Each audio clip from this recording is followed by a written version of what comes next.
Here's our Bitcoin news roundup here at CoinDesk. It's the 14th anniversary of the Bitcoin white paper. Happy birthday, Bitcoin. On this Halloween day, 2008, on the heels of a financial crisis triggered by Wall Street banks, Bitcoin, a peer-to-peer electronic cash system, was released onto the world.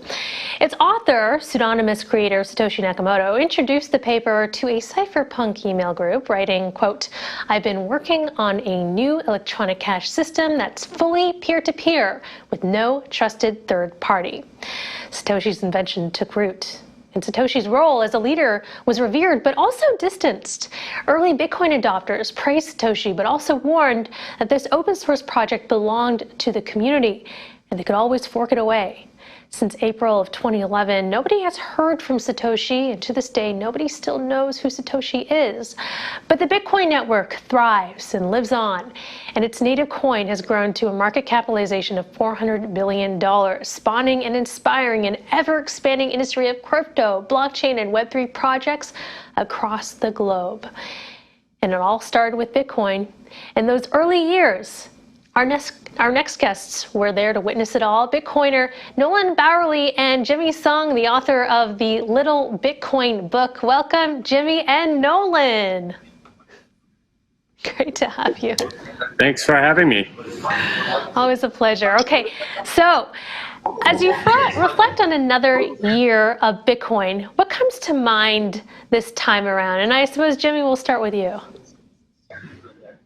Well, it's another year, another, group of new people coming in to, take this next step in getting more self-sovereignty. In a sense, I don't think Satoshi could have envisioned sort of the craziness that's going on right now with all of these altcoins and Web3 and stuff like that, all of which I think he would be rolling in his grave if he were dead. We don't know, but thinking about all of the sort of fiat crap that it spawned as a result. So that's what I think about. Even the earlier part of your show, Christine, you're talking about price, you're talking about the Fed, you're talking about all of this stuff that honestly was not in the purview of cypherpunks at all. It was mostly people wanting self-sovereignty for themselves and not price indicators and what's the Fed going to do and what's that mean for Bitcoin price. This is the exact opposite of the cypherpunk spirit that led to the creation of Bitcoin. Totally have a point there. In that sense, that's what I think about when I think about the show that I'm on and so on. Nolan, you want to weigh in? Yeah, well, Jimmy did mention, I think, a good point about what Satoshi didn't predict, but what Satoshi did predict is right on schedule. We're living in Satoshi's world right now. And, this is my little high production quality here. The date is actually not insignificant that was chosen to share the white paper. It's the beginning and the anniversary of Martin Luther's edict, which of course had such huge historic ramifications. It was the separation of church and state. And Satoshi's paper comes on the exact same day. And a lot of people continue to believe that it is the foundation for the separation of money and state. And while Jimmy's totally correct that the predictions that Satoshi had about entrepreneurial activities, let's call it, around Bitcoin, totally off, but the actual political situation, what we're living with in macroeconomics is just another word for politics.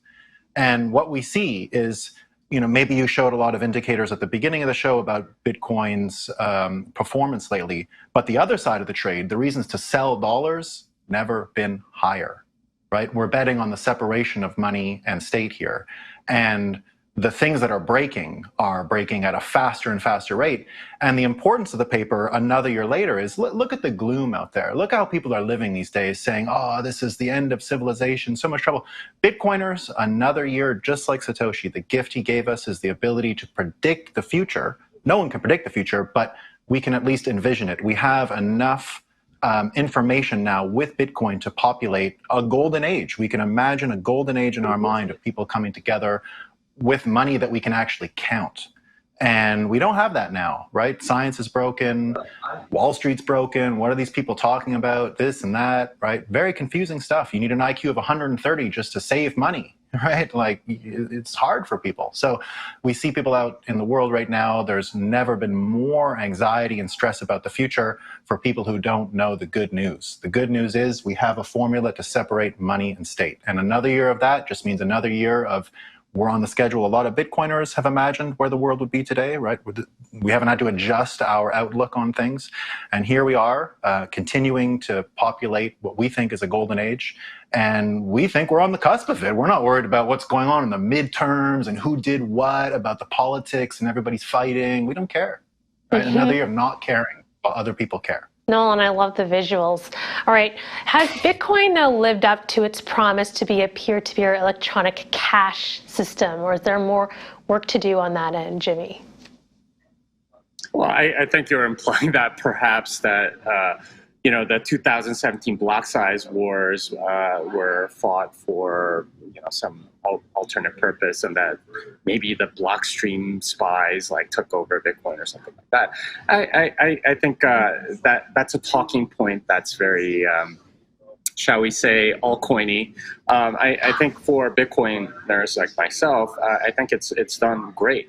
It has sort of, like Nolan said, separated money from state in many ways, and we're self-sovereign over our own money.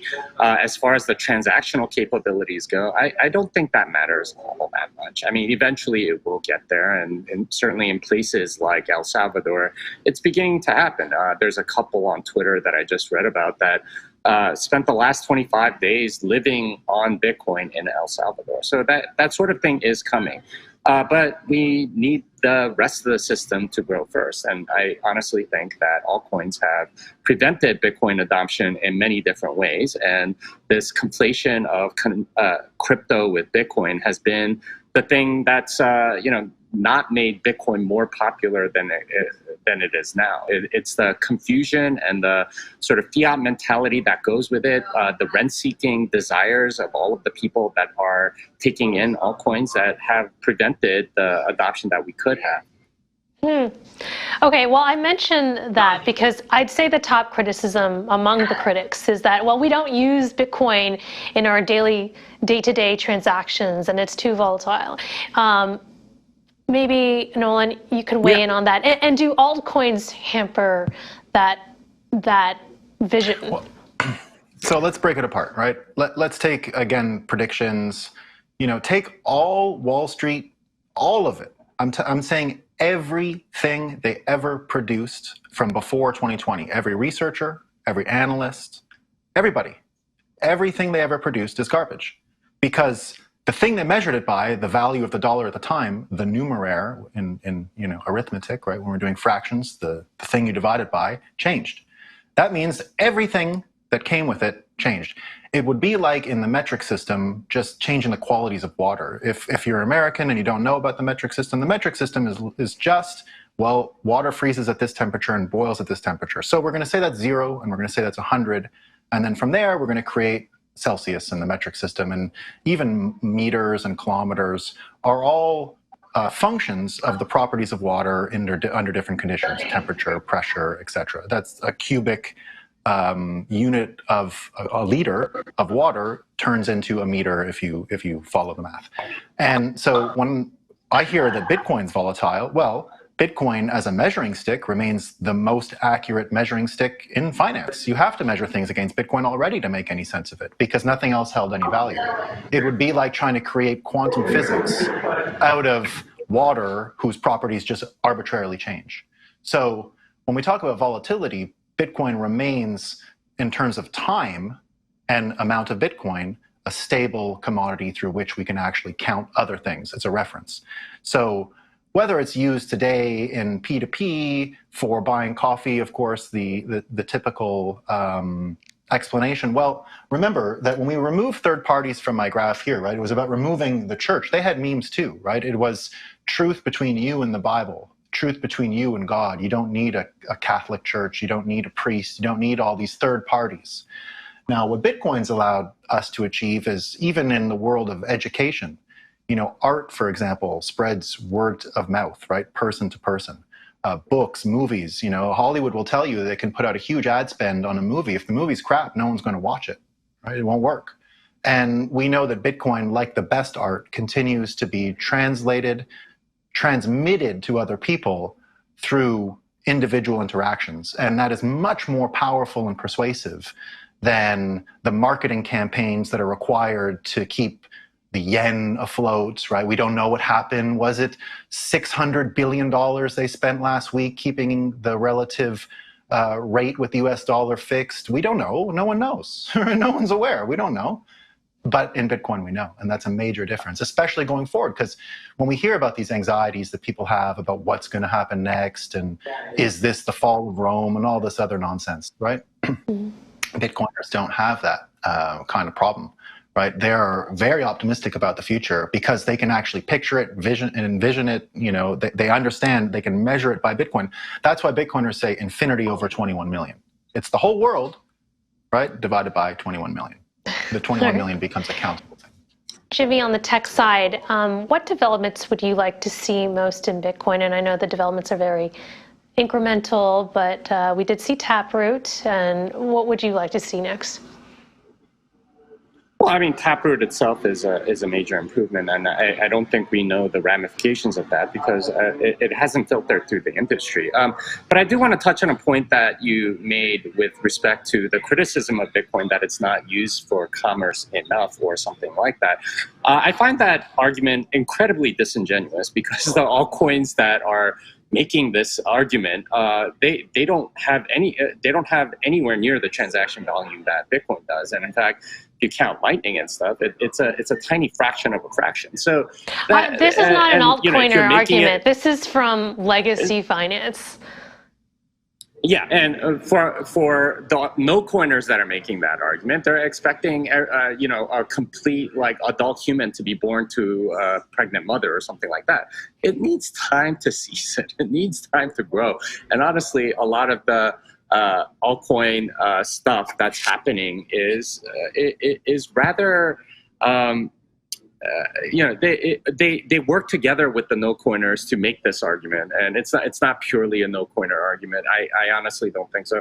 And besides, like the Lightning Network has a tremendous amount of transaction volume, even if you're not aware of it. Most of which actually doesn't. Show up anywhere, and you have no idea because you're not going to be able to count it. So I find that argument incredibly disingenuous, and it's on par for me as the energy FUD around Bitcoin. Oh, it weighs too much, and not recognizing that proof of stake just obviates the whole point because it's completely the same as fiat money. It's completely centralized. So. Those are the types of things that have led to the lack of adoption of Bitcoin because of all the chattering going on by altcoiners, the people like Brad Garlinghouse who are funding Greenpeace and making it, saying bad things about Bitcoin. So for me, this day is a reminder that there are a lot of enemies of Bitcoin, and I really don't think it's the no coiners, Christine. It's largely the altcoiners that have done this, and they have a clear financial incentive to denigrate Bitcoin. And in a sense, a lot of people have fallen for it. All right, we got to wrap it up. But thank you for your points, Jimmy and Nolan. Before we do leave off, this is a fun question. Who do you think is Satoshi? Nolan, give it a try. Oh, who do I think is Satoshi? Well, you always wanted to, I love Nick Szabo so much that I tried to hold that for probably longer than was accurate. I was still thinking up until I actually met Szabo that he was somehow Satoshi. But, my honest answer is I don't care and I never want to know. Jimmy? I think that it's more persuasive that we don't know and can imagine ourselves and use our imagination. I know this is a popular question in popular media and so on, but I really don't. I think focusing on this question is the wrong way to go. I know it's like the deep throat of our time and everyone wants to know who Satoshi is. But honestly, focusing on the person is exactly why altcoiners have the cult of personalities that they do. Like, Ethereum is nothing without Vitalik, Cardano is nothing without Hodgkinson, and so on. Satoshi was anonymous for a reason, and the reason is he didn't want to be worshipped or become the head of something. The reason why Bitcoin works so well is because he left. And not knowing is an important part of Bitcoin's ethos and why it works so well. So I don't want to know, I don't care, and I hope other people stop asking that question.